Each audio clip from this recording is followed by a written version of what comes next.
Olá, graça e paz. É um grande prazer estar aqui com você para nós darmos continuidade aí à nossa reflexão de Jonas, né? Então hoje, só para lembrar, nós estamos estudando Jonas de trás para frente. Falamos do capítulo 4, hoje nós vamos falar do capítulo 3. Abra aí o teu coração, porque eu tenho certeza que Deus vai te surpreender. Venha comigo, vamos lá no capítulo 3. Capítulo 3 de Jonas. Olha o resultado da atitude de Jonas ao pregar para aquele povo. Jonas 3:10. Olha o que diz aqui a palavra de Deus. Deus viu o que eles fizeram e como abandonaram os seus maus caminhos. Então mudou de ideia e não castigou a cidade como tinha dito que faria. Olha que impressionante. Hoje eu quero falar para você a importância de nós compreendermos o nosso chamado. A importância de nós não termos uma visão distorcida. Nós temos falado muito nessa série de Jonas de como Jonas tinha uma visão distorcida do amor de Deus, né? No primeiro episódio nós falamos que Jonas tinha uma sensação de que o céu era só para ele. E nesse segundo episódio nós vamos te falar a sensação, a visão que Jonas tinha do seu chamado.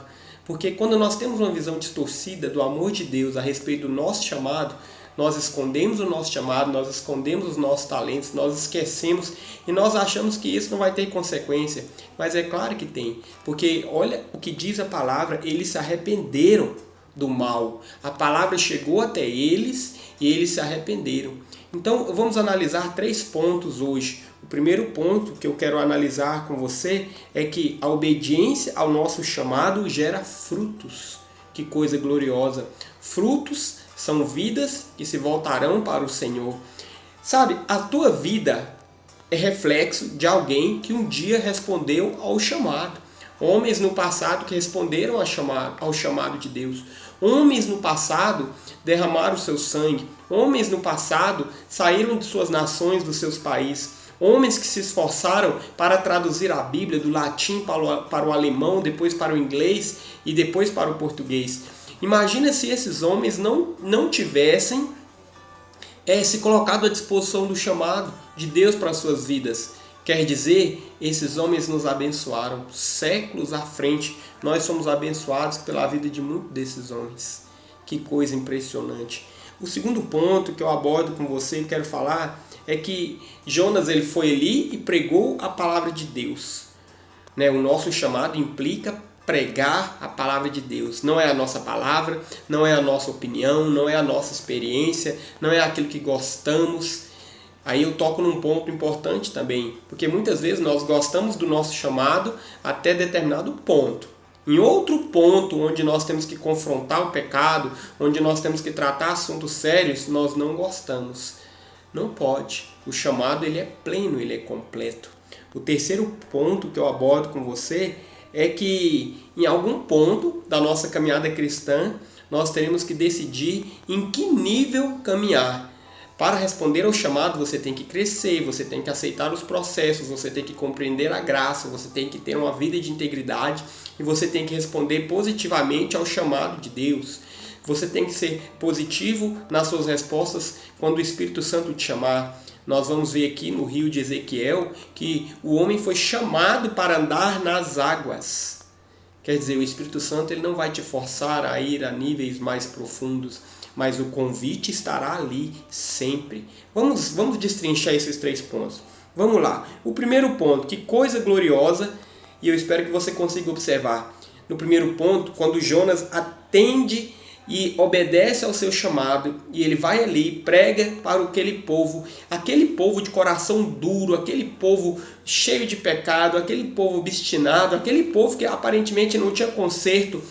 Toda aquela geração foi tocada, se arrependeu e foi abençoada.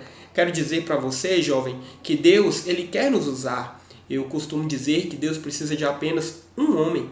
Mas onde está esse homem? Um homem que seja a porta das boas novas, um homem que tenha um testemunho vivo, um homem que tenha o coração quente, cheio da palavra de Deus.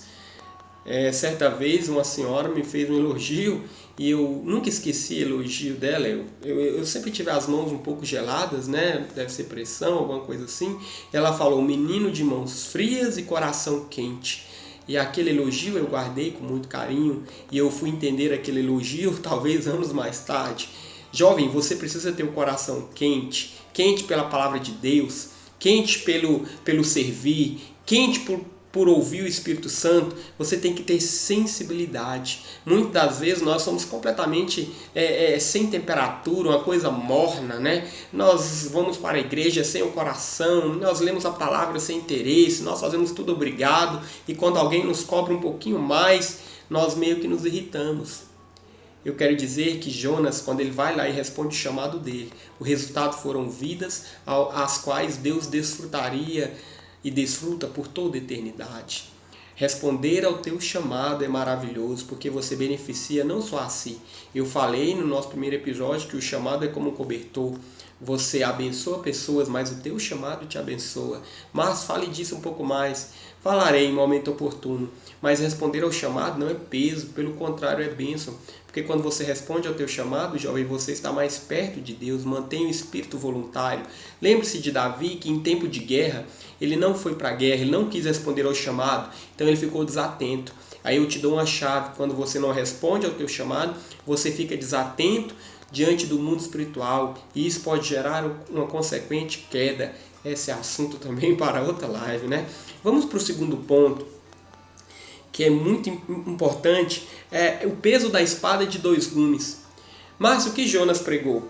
Eu lembro de um período que eu passei onde as pessoas me diziam assim, era um pouco mais jovem: primeiro você ganha as pessoas para você, depois você ganha para Deus.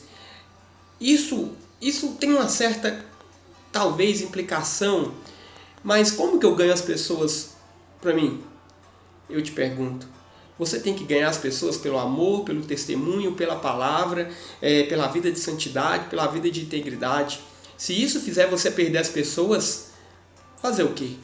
Você tem que ganhar as pessoas pela vida de Deus. Não é sendo camarada, não é sendo simpático, não é sendo carismático, não é tolerando o pecado, não é tolerando uma vida errada, mas é falando a verdade. Quero dizer para você aqui que Jonas chegou ao povo de Nínive e ele pregou contra o pecado. Lembre-se, ele não pregou massacrando as pessoas, ele não pregou mandando as pessoas para o inferno, ele não pregou apontando o dedo na cara das pessoas. Não é esse o nosso papel. Mas ele pregou a verdade da palavra de Deus. A palavra tem dois lados, ela é uma espada de dois gumes. Isso quer dizer que um lado da palavra é o amor, é falar do céu, é falar da bondade de Cristo. Sim, com certeza, é falar da salvação. Mas o outro lado da palavra é: o pecado não entra no céu. A vida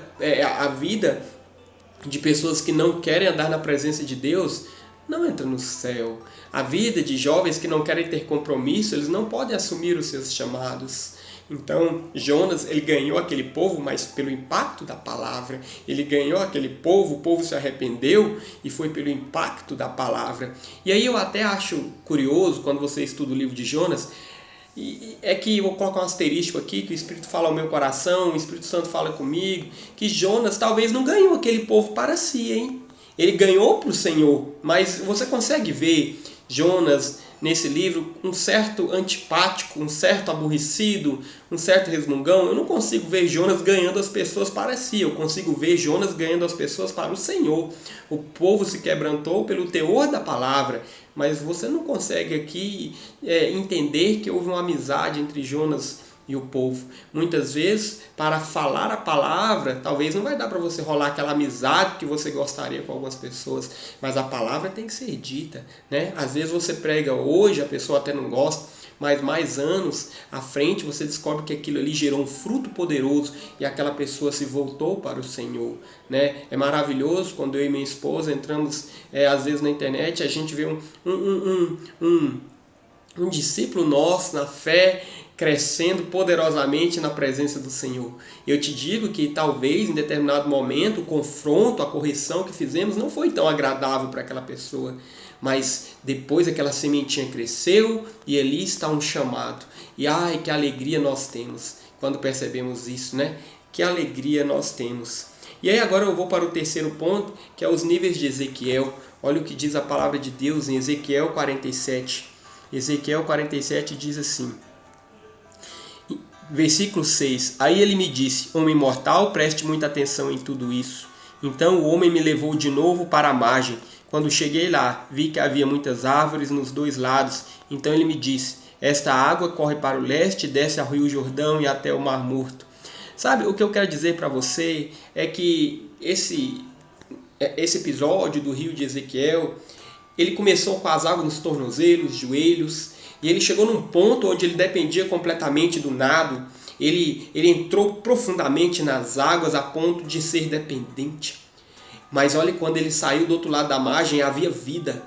Jovem, eu quero dizer para você que quantas áreas da sua vida você fica aí chateado porque elas estão mortas, elas não andam, elas não progridem, mas você também, por outro lado, mantém as águas nos tornozelos, você se sente seguro com aquela vida cristã superficial, com aquela vida cristã no mesmo lugar, você não cresce, você tem o clamor do chamado dentro de você, você tem o clamor dos dons, você tem alguns momentos que você vai, prega e as pessoas ficam encantadas com a unção que há sobre a sua vida, mas aí logo você tira o carro de cena, se esconde dentro de uma caverna e não confia no Senhor, e você confere se o nível da água está nos tornozelos, não é? Para que você evite de depender mais de Deus.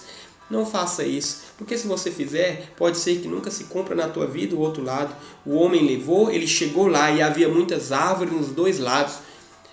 A plenitude de Deus para a sua vida envolve deixar essa água que você confia tanto nos tornozelos, essa água que você confia tanto nos joelhos, na cintura, nos lombos, nos ombros, envolve mergulhar profundamente no Senhor. Mergulhe profundamente. Eu brinco sempre, quando eu estou ensinando alguém ou nas lives, que uma coisa, e nós já ficamos admirados, é quando a gente vai numa praia e olha o mar. O mar é poderoso, é lindo, as ondas vêm e vão, é aquela coisa gigantesca a ponto de nos deixar meio abobados. Mas eu te pergunto, isso é só a superfície. Imaginemos a glória que deve ser desses mergulhadores que colocam aqueles oxigênio aqui nas costas, aqueles extintores gigantes de oxigênio, aquelas máscaras e vestem aquelas roupas para suportar a temperatura. Então eles saem do barco, pulam ali, mergulham a níveis profundos e se encontram com os tubarões, se encontram com todos os peixes e toda aquela coisa poderosa que tem no fundo do mar. Eu nunca tive essa experiência, mas eu imagino que ela deve ser gloriosa. Eu acho que eles nunca mais conseguem ver o mar da mesma forma. Há uma música linda de uma cantora gospel que ela diz: quem entrou no Santo dos Santos, em outro lugar não sabe viver. Nosso convite, através do estudo de Jonas, não é te condenar, jovem, mas é te convidar para entrar no Santo dos Santos e nunca mais sair dali. Entrar na profundidade do Espírito Santo, cumprir o teu chamado e chamar pessoas a lugares mais profundos em Deus. Deus é plenamente fiel e amoroso, compensa mergulhar no Senhor. É isso aí, eu te convido ao nosso terceiro episódio de nossas séries Jonas. Estarei aqui postando no YouTube, mas você pode acompanhar também os nossos canais no Instagram, no site voltandocasa.com, entrar ali no nosso blog, né? E fazer contato conosco em nosso e-mail, marcio.cris24@gmail.com. Eu quero dar feedback se essa palavra falou ao teu coração. Fale para nós. Um grande abraço e até o nosso episódio de Jonas, que está maravilhoso. Um grande abraço, tchau.